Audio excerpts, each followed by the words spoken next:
To fix the Samsung AC416 error code, you need to understand what it means. The C416 error code indicates a problem with the air conditioner's indoor unit communication. This error can occur due to a faulty communication cable, incorrect installation, or a malfunctioning indoor unit. First, check the communication cable for any signs of damage or wear. If the cable is damaged, replace it with a new one to ensure proper communication between the indoor and outdoor units. Next, verify that the indoor unit is installed correctly.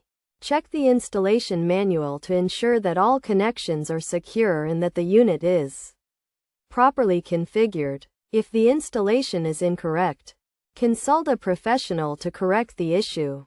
If the communication cable and installation are correct, the problem may lie with the indoor unit itself.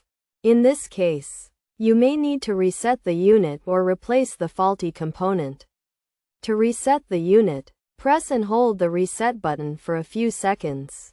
If the error persists, contact a Samsung authorized service center for further assistance.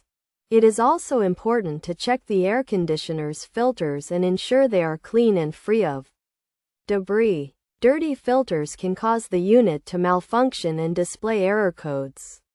Regular maintenance can help prevent such issues and ensure the air conditioner operates efficiently. In addition, ensure that the air conditioner is properly configured and that all settings are correct. Check the user manual for guidance on how to configure the unit and adjust settings as needed.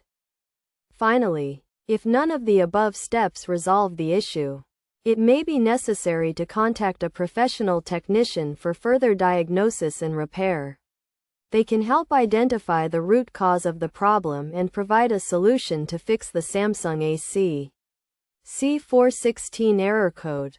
By following these steps, you can troubleshoot and potentially fix the error code, ensuring your Samsung air conditioner operates efficiently and effectively.